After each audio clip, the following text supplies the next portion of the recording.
संघ से आप कैसे लड़ेंगे?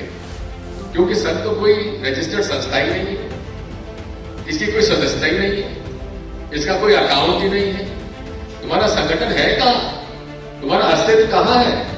रजिस्टर्ड संस्था कहां है कि आप ऐसे संगठन से लड़ रहे हैं जो ऊपर नहीं दिखता लेकिन नीचे जिस तरह से दीमक लगती है किसी घर में और किसी वस्तु में, उस तरह से काम करता है।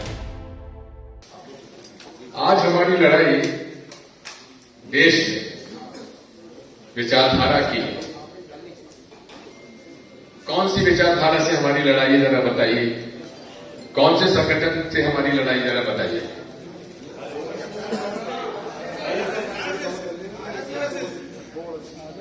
आरएसएस की क्या विचारधारा है, बताइए।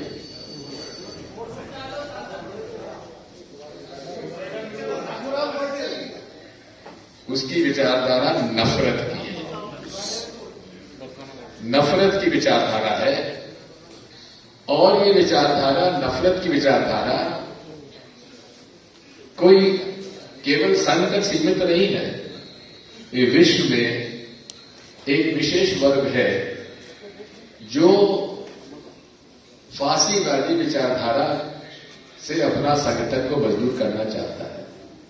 और हर फांसीवादी संगठन पहले डर बताता है कि वो फलाना समूह जो है वो बहुत खतरनाक है, इससे डरना, नहीं तो तुमको ये समाप्त कर देगा।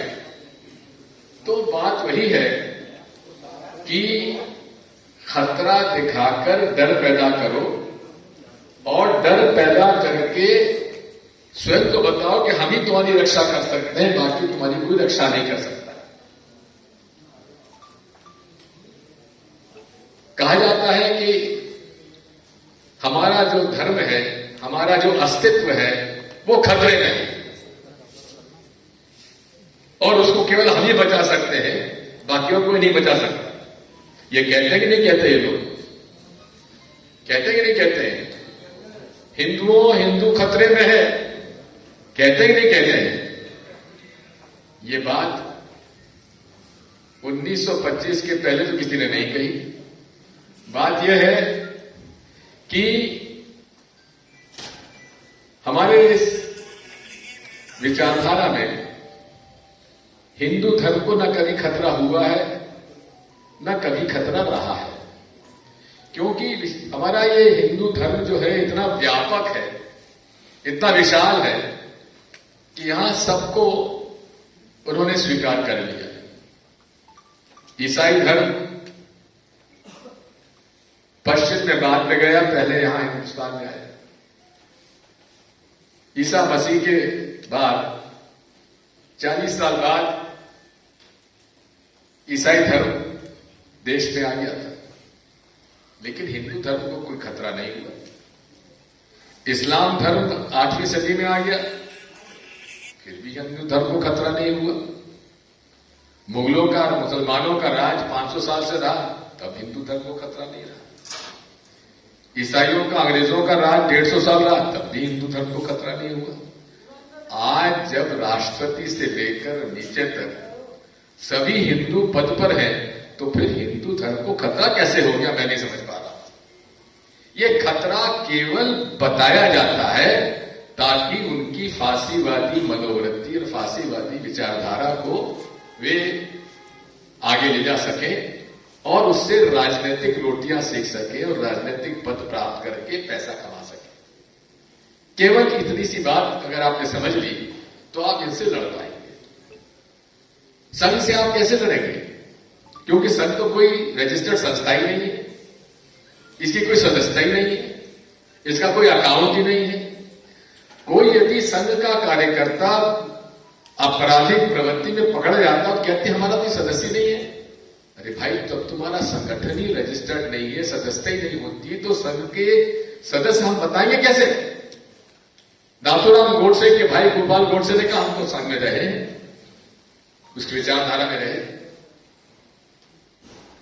बात यही है कि आप ऐसे संगठन से लड़ रहे हैं जो ऊपर नहीं दिखता लेकिन नीचे जिस तरह से दीमक लगती है किसी घर में और किसी वस्तु में, उस तरह से काम करता है। मैं जब ये कहूंगा तो सबसे ज्यादा गाली अब मैं खाऊंगा, क्योंकि आरएसएस से की मैंने तुलना दीमक के साथ कर दी। ये विचारधारा की बात है। आरएसएस के लोग मुझसे बहस करें, तुम्हारा संगठन है कहां, तुम्हारा अस्तित्व कहां है, रजिस्टर्ड संस्था कहां है? ये केवल गुपचुप तरीके से काम करते हैं। हर चीज छुपे छुपे काम करेंगे, खुलेआम कोई काम नहीं करेंगे। गुप्त रूप से बात करेंगे, कानाफूसी करेंगे, गलत भावना फैलाएंगे। और मैं इस बात को पूछना चाहता हूं कि कभी आरएसएस ने कभी संगठन के रूप में कहीं धरना दिया, कोई आंदोलन किया, कहीं किसी आम जनता या किसान और मजदूर की लड़ाई कहीं लड़ी? कभी नहीं लड़ेंगे, कभी ऊपर से नहीं आएंगे। वो हमेशा आपके घर में आएंगे, अरे भाई साहब बहुत दिनों से आपने चाय नहीं पिलाई, जरा चाय तो पिलाइए। अरे भैया बहुत अच्छे लोग हैं आप, हमें भोजन तो करा दीजिए, आइए। अब आके आपके कान में कानाफूसी करेंगे कि आप तो बहुत अच्छे व्यक्ति हैं। लेकिन ये देखिए, ये लोग क्या कर रहे हैं, ये मुसलमानों को तरजीह दे रहे हैं, ईसाइयों को तरजीह दे रहे हैं। इनकी जनसंख्या बढ़ती जा रही है। थोड़े दिनों में ये बहुसंख्यक हो जाएंगे और हिंदू अल्पसंख्यक हो जाएंगे। केवल प्रचार है। मैं चुनौती देता हूं संघ के बड़े से बड़े लीडर को कि आइए मंच पे आप खड़े हो जाइए और मुझे समझा दीजिए कि कभी इस देश में अल्पसंख्यक, चाहे मुसलमान हो चाहे ईसाई हो, कभी इस देश में बहुसंख्यक हो ही नहीं सकते। मैं दावे के साथ इस बात को कह सकता हूं। जनसंख्या इस देश में गरीबी के साथ जुड़ी हुई है और गरीब परिवारों में जो जितने जनसंख्या बढ़ती है उतनी पढ़े लिखे लोगों में नहीं बढ़ती है। ऐसे कई लोग हैं हिंदुओं में जिनके 2 से 4 ज्यादा बच्चे, मेरे खुद के 5 बच्चे हुए। इसका मतलब ये नहीं है कि किसी प्रकार की वो बात रही हो। ठीक है, हर व्यक्ति का ये अधिकार होता है। कोई हम लोग कम्युनिस्ट चाइना नहीं है जो कि हम लोग उस पर कानून बना दें कि इससे ज्यादा बच्चे पैदा नहीं कर सकते। लेकिन हिंदुओं और मुसलमानों में यदि जनसंख्या का क्रम जो बढ़ रहा है, यदि आप वो तुलना करेंगे तो जिस तरह से हिंदुओं की जनसंख्या कुछ कम हो रही है, वैसे ही मुसलमानों की जनसंख्या भी कम हो रही है। क्योंकि भारत में 2025-26 तक जो एक डेमोग्राफर बताते हैं कि आम परिवार के 2 से 2 बच्चे पर लेवल पर अगर हम आ जाएंगे तो फिर हमारी जनसंख्या स्टेबल हो जाएगी, स्थिर हो जाएगी। और हम लोग अभी हिंदू जो है 2.4-2.6 के बीच में है और मुसलमान 2.7-2.8 के बीच में है। तो जहां हमारी जनसंख्या 25 और 26 के आसपास स्टेबल हो जाएगी, स्थिर हो जाएगी, वहीं मुसलमानों की 2028 और 29 तक स्टेबल हो जाएगी, स्थिर हो जाएगी। इसलिए कोई खतरा हिंदू धर्म को नहीं है। सबसे पहली बात तो इस बात को अपने दिमाग से निकाल दीजिए। और आप सबसे मेरी प्रार्थना, युवा पीढ़ी आपका भविष्य है। आप लोगों को अगले 25-30 साल राजनीति में काम करना है। इन लोगों से संघर्ष करना है जो फांसीवादी ताकतें हैं, जो लोकतंत्र में जिनका कोई विश्वास नहीं है, जिनका कि भारतीय संविधान में कोई विश्वास नहीं है, जो आरक्षण विरोधी हैं, जो महिला विरोधी हैं, जो प्रगतिशील विचारधारा के खिलाफ है, जो देश में धर्म के नाम पर लोगों को गुमराह करके अपना चंदा उगाते हैं। इंदौर शहर में जितना धर्म के नाम से चंदा उगाया जाता, मैं समझता हूं किसी और शहर में नहीं चुनाया। और उसमें चंदा उगाने के साथ साथ फिर धौंस भी होती है। अच्छा, निपट लेंगे, निपटा देंगे, देख लेंगे, होता कि नहीं होता। ये दादागिरी के खिलाफ यदि आप सामने युवक कांग्रेस ने अपना कफन बांध के और कस के खड़े हो गए तो ये चंदाखोरी भी इनकी खत्म हो जाएगी। मैं दावे के साथ इस बात को कहता हूं, क्योंकि जो ये वो लोग हैं जो डर गए तो सर पे बैठेंगे और सामना कर दिया तो भाग जाएंगे। इसलिए राहुल गांधी जब कहते हैं डरो मत, अरे यही तो हमारा हिंदू धर्म है, डरो मत। यही हमारा धर्म हमें सिखाता है कि तुमको डरने की आवश्यकता नहीं है। आस्था रखो, ईश्वर में आस्था रखो, अपने कर्मों पर विश्वास रखो, डरो मत। आरएसएस हमेशा डर दिखाए, जैसा मैंने आपसे कहा। डरने की क्या बात है? हजारों वर्षों से सनातन धर्म हमारा चल रहा, तब उसका कुछ नहीं बिगड़ा, तो अब क्या बिगड़ेगा? डर दिखाकर आपका राजनीतिक आर्थिक शोषण करने के लिए ये आपके बीच में कानाफूसी करते हैं, इसलिए हम इनका विरोध करते हैं। आज राहुल गांधी जी पर ये दुनिया भर के चीटाकशी क्यों करते हैं? इसलिए करते हैं क्योंकि वो दृढ़ता से इस विचारधारा के खिलाफ है। जब उन्होंने इस बात का आरोप लगाया कि महात्मा गांधी की हत्या भारत संघ की विचारधारा के माध्यम से हुई, तब उन पर मानहानि का दावा लगाया गया महाराष्ट्र में, भिवंडी में।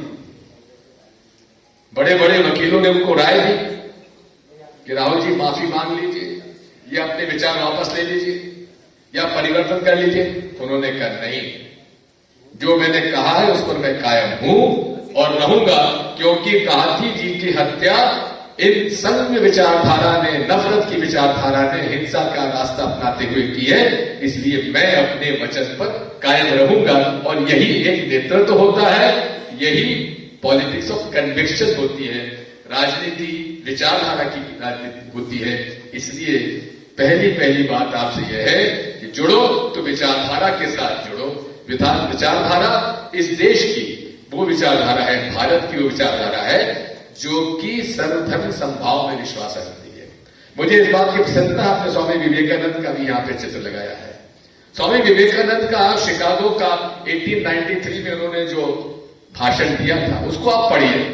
मैं तो चाहता हूं रमेश, तुम स्वामी विवेकानंद की जो उनका भाषण था 1893 में शिकागो ये वर्ल्ड रिलीजियस कॉन्फ्रेंस में, उसमें अगर आप बांटवा दोगे ये भाषण, लोगों को बांट दोगे, पढ़ने के लिए कह दोगे, तो अपने आप इनको आरएसएस से नफरत हो जाएगी। क्योंकि उनकी पूरे भाषण में किस प्रकार सनातन धर्म और हिंदू धर्म का एक स्वरूप है। और उन्होंने खुद ने कहा कि कट्टरता और नफरत हमारे धर्म में है ही नहीं। और मैं तो इस बात को भी कहता हूं कि यही बात अगर आप देखेंगे तो यही बात ईसाई धर्म में भी है, यही बात इस्लाम में भी है, यही आप जुडाइज्म में भी है, यही धर्म भगवान बुद्ध धर्म, बौद्ध धर्म में भी है, जैन धर्म भगवान महावीर के विचार भी थी। सत्य, सद्भाव, अहिंसा, ये हमारा मूल मंत्र रहा है, जो गांधी के विचार रहे हैं, और यही कांग्रेस पार्टी के विचारधारा है, और यही भारत का संस्कार, संस्कृति और इतिहास है, और ये हमारी विचारधारा है। इस बात को अगर आप समझ लेंगे कि नफरत से कोई आगे नहीं बढ़ता, गुस्से से आगे कोई नहीं बढ़ता। मैं आपसे पूछना चाहता हूं, भगवान राम की विशेषता क्या थी? क्या भगवान राम के मंदिर बनाने से क्या हम लोगों ने भगवान राम का स्वरूप, हम लोगों ने उनका आदर्श के रूप में उसको स्वीकार कर लिया? नहीं, उनका आचरण को अपने जीवन में स्वीकार करना ही ये राजधर्म है और प्रभु राम की एक सेवा है। कभी आपने देखा कि भगवान राम को कभी गुस्सा आया? लक्ष्मण को गुस्सा आता था? लेकिन हमारे सनातन धर्म में गुस्सा न करना ही उसकी एक बात है, उसकी एक शिक्षा है, उसका एक स्वरूप है। गुस्से से व्यक्ति अपना संतुलन खो देता है। इसलिए गुस्सा मत करो। हर व्यक्ति को अपनी अभिव्यक्ति करने का अधिकार है, अपनी बात कहने का अधिकार है। उसकी आस्था किसमें है, उसको अपनी आस्था के अनुसार अपना जीवन यापन करने का अधिकार उसको है। और यही भारतीय संविधान का स्वरूप है, और ये भारत की संस्कार और संस्कृति है, और यही सनातन धर्म है कि आप सब धर्मों का सम्मान करो। और यही स्वामी विवेकानंद जी ने शिकागो की अपने भाषण में बात कही है। इसलिए धर्म जो है, अगर मुझसे पूछो कि धर्म को क्या तुम कहेंगे, मैं कहूंगा इंसानियत। इंसानियत ही मूल भावना है हर धर्म की। कैसे अच्छा समाज में इंसान बने, यही हमको हिंदू धर्म सिखाता है, यही इस्लाम सिखाता है, यही ईसाई धर्म सिखाता है, यही बौद्ध धर्म सिखाता है। अब बहुत सारी बातों को गलत ढंग से, धर्म से हटकर इस्लाम धर्म के बारे में बताया जाता है। मैं चाहूंगा हमारे रमेश भाई से भी और हमारे मृणाल जी से भी कि इस्लाम धर्म के अंदर जो काफिर के बारे में बात कही जाती है, उसका भी विश्लेषण करने के लिए आप लोगों को अच्छे इस्लामिक स्कॉलर्स से बुला के उसके भाषण कराने चाहिए कि काफिर का मतलब हिंदू नहीं है। काफिर का क्या मतलब है, इसका विश्लेषण मैं समझता हूं कि बेहतर होगा कि वे आपके इस्लामिक स्कॉलर्स आके आपको समझाएं। ये बिल्कुल गलत धारणा है कि काफिर को कहना किसी हिंदू को कहना मान लिया। काफिर का मतलब कोई हिंदू धर्म की बात नहीं है, हिंदू होना काफिर नहीं है। काफिर वो व्यक्ति है जो कि अपने अच्छे स्वभाव से हटकर और अपने धर्म से हटकर जो धर्म हमको इंसानियत सिखाता है, उस अधर्म के रास्ते पे जाए तो उसको काफिर कहा जाता है। और जहां तक बात कही गई है संदर्भ में, किस धर्म संदर्भ में कही गई, वो आप इस्लामिक हिस्ट्री पढ़िए। हमारे यहां भी हमारे धर्म में राक्षसों के वध के लिए बात की गई है। और यही बात अगर इस्लाम में कही जाती है कि गलत आदमियों को और ऐसे जो कि राक्षस प्रवृत्ति के हो उनका वध होना चाहिए, तो कौन सी इसमें अलग अलग बात है। बात यही है कि इसका सही रूप हमें समझने की जरूरत है। इसलिए मैं अपनी बात सबसे पहले धर्म तक में सीमित रखी। दूसरा मैं कहना चाहता हूं, इस देश में तरक्की कैसे हो, ये हमारा मूल प्रश्न होना चाहिए। हम लोग कहते हैं भूखे पेट भजन नहीं हो गोपाला, संभाल तेरी कंठी हो तेरी माला। जहां पेट भूखा है, व्यक्ति भूखा है, जिसका पेट खाली है, उससे क्या तो भक्ति कराओगे, क्या भजन कराओगे, क्या पूजा कराओगे। इसलिए सबसे आवश्यक बात है कि हमें कैसे लोगों की आर्थिक व्यवस्था सुधारें, ये हमारा प्रथम लक्ष्य होना चाहिए। कैसे हम उसकी तरक्की करें, कैसे हम उसकी आय में वृद्धि करें, ये हमारा मूल आधार और मूल मंत्र होना चाहिए। और यही हमारा सनातन धर्म ही हमको सिखाता है, वृद्धि। कैसे हम ज्यादा से ज्यादा लोगों के आमदनी के जरिए बढ़ाएं। और यही हम लोगों ने, इसीलिए जब भारतीय संविधान बाबा साहब अम्बेडकर को बनाने के लिए सौंपा महात्मा गांधी जी ने, तो यही सोचकर सौंपा कि हमें भारतीय स्वतंत्र भारत के भारतीय संविधान का निर्माण उसके माध्यम से कराना चाहिए जिस व्यक्ति ने गरीबी देखी है, जिस व्यक्ति ने पारिवारिक तौर पर शोषण भुगता है। आज दलित क्यों अदर रखे गए, जबकि आप गीता में आप देखेंगे तो कोई जन्म से शूद्र नहीं होता है, अपने कर्मों से शूद्र होता है। लेकिन बाद में इस तरह की धारणा बन गई कि जिस मां से पैदा हो वही आपका वर्ग हो गया। ऐसा नहीं है। आज आरक्षण के लोग विरोध करते हैं। आरक्षण एक अवसर है, कोई सुविधा नहीं है। जिन वर्गों को आपने हजारों सालों से पढ़ाई लिखाई तक का अधिकार नहीं दिया, स्कूल में नहीं जा सकते थे आज से 100 साल पहले दलितों के बच्चे, आदिवासियों को जंगल में आपने घेर घेर के उनको जंगलों में भेज दिया, उनको अधिकार नहीं था, शिक्षा का अधिकार नहीं था, इसलिए आरक्षण दिया गया ताकि जो सामाजिक संरचना और सामाजिक स्वरूप में जिनका हजारों वर्षों से शोषण हुआ उनको आगे आने का अवसर मिले। और इसीलिए संघ ने भारतीय संविधान का विरोध किया था, भारतीय संविधान को जलाया था, बाबा साहब अंबेडकर के पुतले फूके थे, राष्ट्रीय ध्वज को जलाया था। ये सब इतिहास है। अभी कुछ दिन पहले राष्ट्रीय ध्वज आरएसएस के दफ्तर पर नहीं फहराया जाता था, तो वहां के कुछ हमारे कांग्रेस के और दलित वर्ग के लोगों ने मिलकर कहा इस पर झंडा फहराएंगे तिरंगा आरएसएस हेडक्वार्टर पर नागपुर में। वो लोग गए, जाके झंडा फहराने लगे, पुलिस ने पकड़ लिया और पुलिस के पकड़ने के बाद 20 साल से वो झंडा तिरंगा राष्ट्रीय ध्वज पुलिस की कस्टडी में था। हमारे कुछ मित्र हैं नागपुर में, एक मनीष जबलपुरे करके नाम का एक लड़का है, 30-32 साल का है, लेकिन संघ के कार्यालय के बगल में रहता है, लेकिन डरता नहीं है।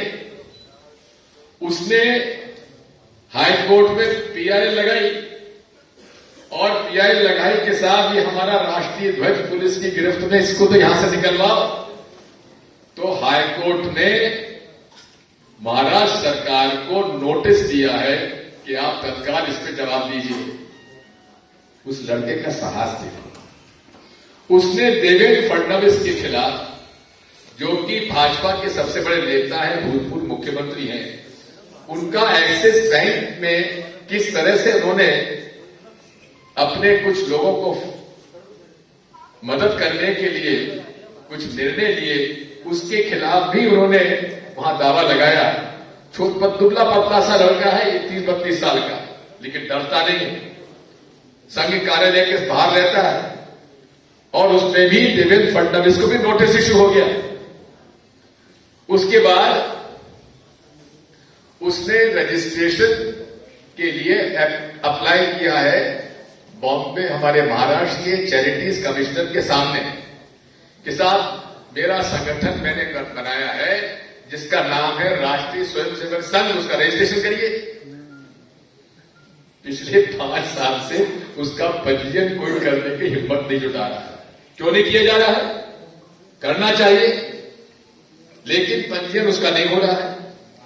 फिर कोविड के जमाने में, समय में, पहले और दूसरे वेव में आरएसएस ने अपने ऑफिशियल ट्विटर अकाउंट पर यह डाला कि हमारे आरएसएस के लोगों ने 7 करोड़ का हम लोगों ने लोगों को भोजन बांटा, बर्तन बांटे।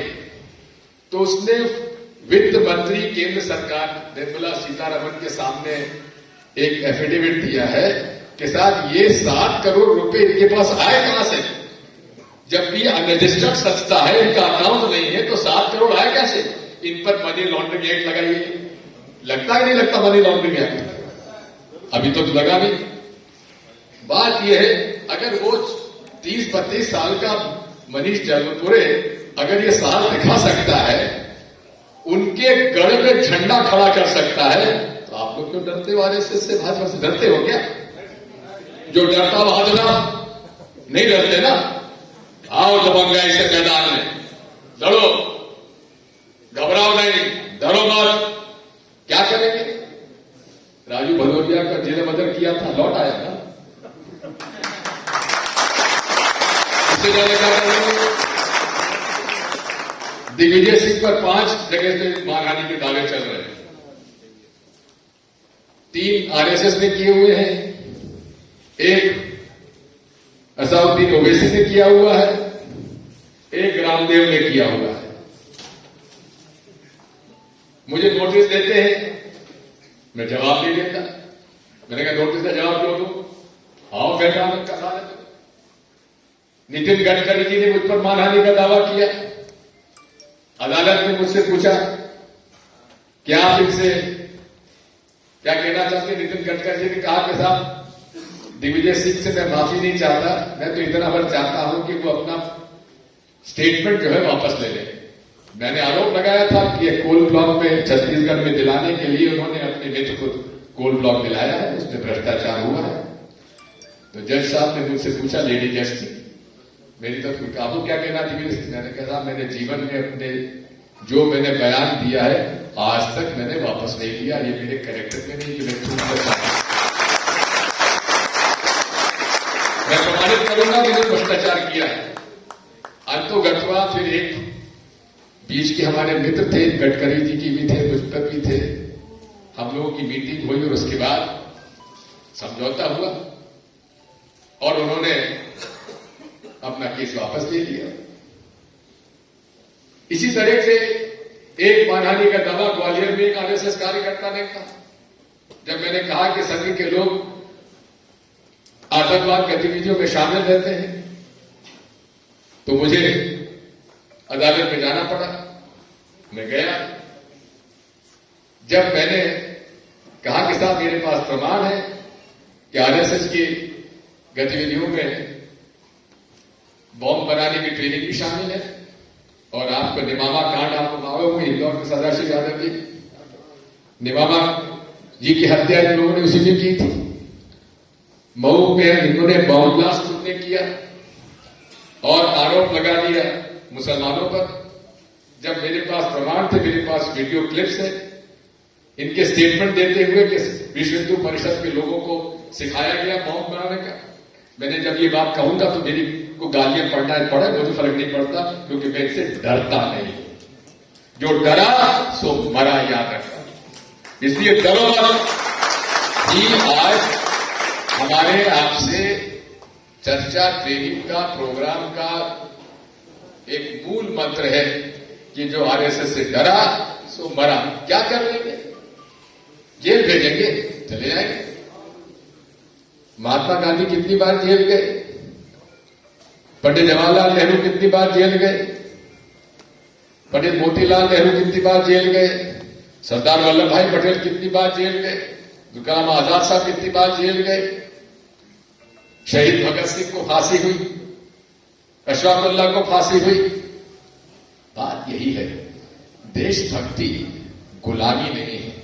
देशभक्ति विचारों के लिए लड़ने के लिए हिम्मत रखना, यही राष्ट्रवाद है और यही राष्ट्रवाद को आपको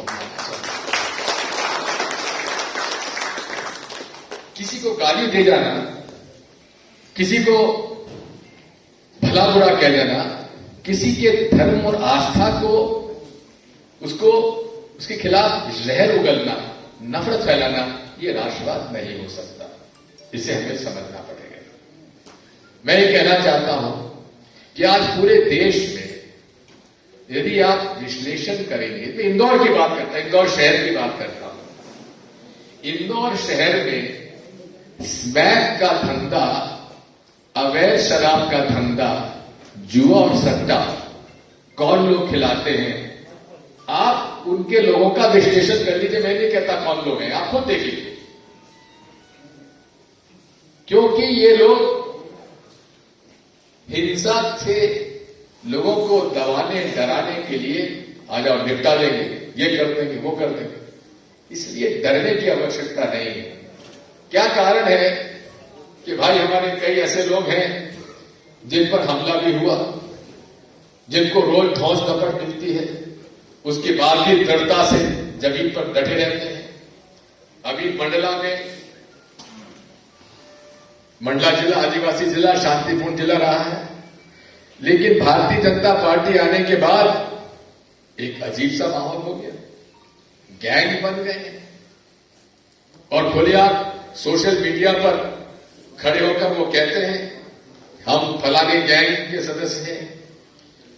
2 साल में 2 हत्याएं होने की, दोनों एनएसयूआई के लड़के, एक वाल्मीकि समाज का दलित लड़का, उसका कसूर इतना था कि वो इनके मुखालफत करता था।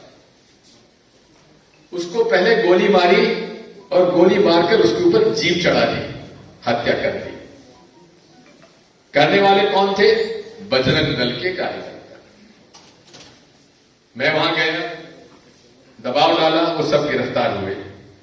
लेकिन उसमें से 5 में से 4 लोगों की जमानत हो गई और भारतीय जनता पार्टी सरकार ने उस जमानत खिलाफ अपील तक नहीं की। उनके दिमाग और खराब हो गए। उन 4 जो जमानत में आए हुए थे, उन्होंने एक ब्राह्मण, गरीब ब्राह्मण का लड़का जो कि बड़ा बढ़िया स्पोर्ट्समैन, एनसीसी का अच्छा कैडेट, अभिषेक ज्योतिष, उसको घर जाकर रात को तलवार से, चाकुओं से इसको शरीर को गोद दिया और नाले में फेंक दिया। हत्या करने वाले कौन लोग? वही 4 लोग जिन लोगों की जमानत हो गई थी। क्या कसूर था उसका?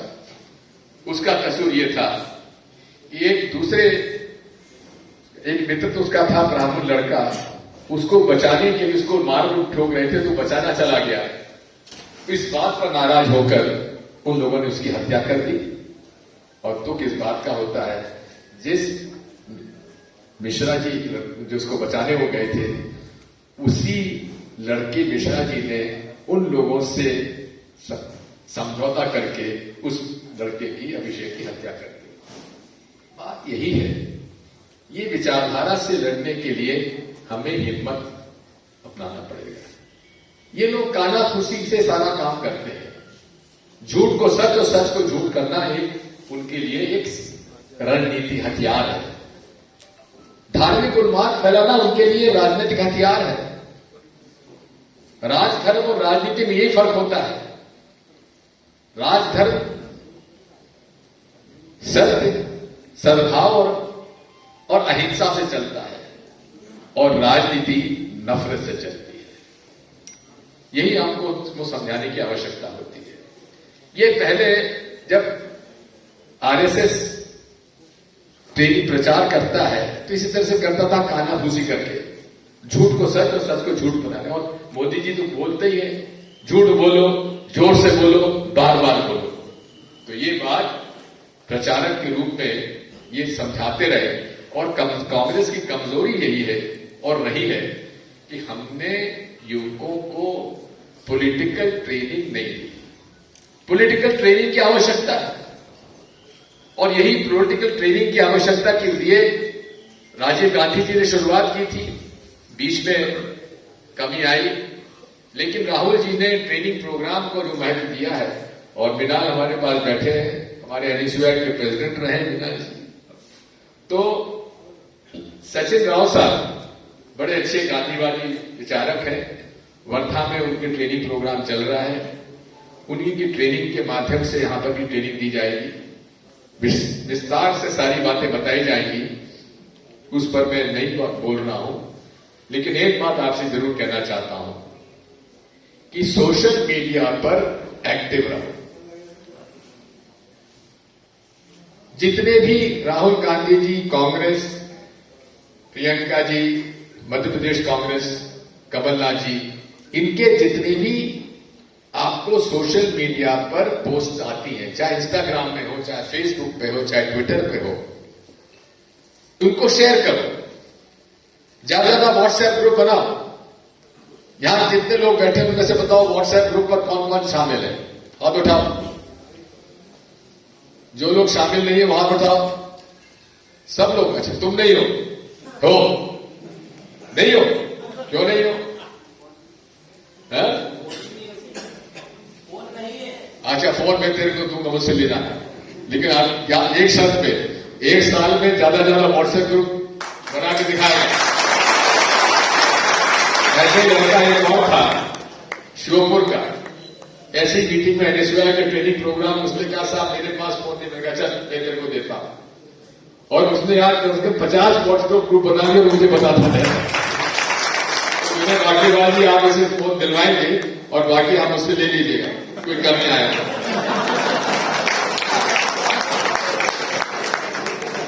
बात यही है, इनसे लड़ाई हर स्तर पर लड़नी पड़ेगी।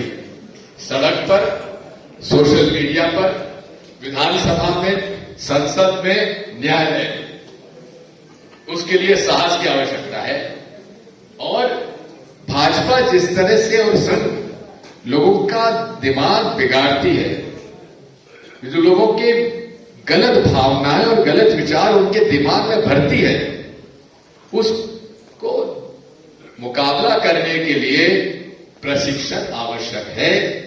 और जितने लोग यहां प्रशिक्षण लेंगे उनकी जवाबदारी है कि इस प्रशिक्षण को वे अपने विधानसभा से नीचे मंडल, ब्लॉक, मंडल, सेक्टर और पोलिंग बूथ तक ट्रेनिंग प्रोग्राम करिए। और ये ट्रेनिंग प्रोग्राम हमारा 2023 के विधानसभा चुनाव के पहले पूरा होना चाहिए। करोगे अमित भाई? इंशाल्लाह, बिल्कुल इंशाल्लाह, ईश्वर की कृपा रहेगी, जरूर होगी, गॉड विलिंग। बात यही है कि हम लोगों का पूरा प्रयास होना चाहिए कि हम लोग युवकों को ज्यादा इसमें शामिल करें। हमारी युवक कांग्रेस में लड़कियां कम आई है, कम दिख रही है। अरे अब तो प्रियंका जी का जमाना आ रहा है, लड़की हो कैसे लड़ोगी? 4-5 यहाँ बैठी हुई हो या 1 10 के बराबर है, शाबाश। ज्यादा लड़कियों को साथ लो, और लड़की हूं, लड़ सकती हूं की भावना जब हमने लड़कियों में भर दी तो आप समझ सकते हैं कि अच्छे मैदान छोड़कर भाग जाएंगे, क्योंकि संघ में कोई भर्ती लड़कियों की होती नहीं है। क्योंकि संघ की विचारधारा ये मनुस्मृति से चलती है, और मनुस्मृति में, और जो मोहन भागवत जी ने इंदौर में बयान दिया था कि महिलाओं का स्थान चूल्हा चक्की तक है, उससे बाहर मत निकलो। तो ये भावना संघ विरोधी है, जहां हम लोग लड़कियों को आगे लाते हैं, महिलाओं का आरक्षण देते हैं, उन्हें सम्मान देते हैं। ये भी एक अजीब सी बात है। एक तरफ मनुस्मृति में यहां भी कहा गया है कि महिलाओं का स्थान घर में है, वहीं मनुस्मृति में भी कहा गया कि हर परिवार में, जिस परिवार में महिलाओं का सम्मान होता है वहां देवता निवास करते हैं। ये कॉन्ट्रडिक्शन है।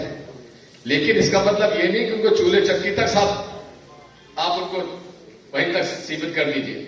उनका अधिकार आगे आने के लिए, क्योंकि हम लोग भूल जाते हैं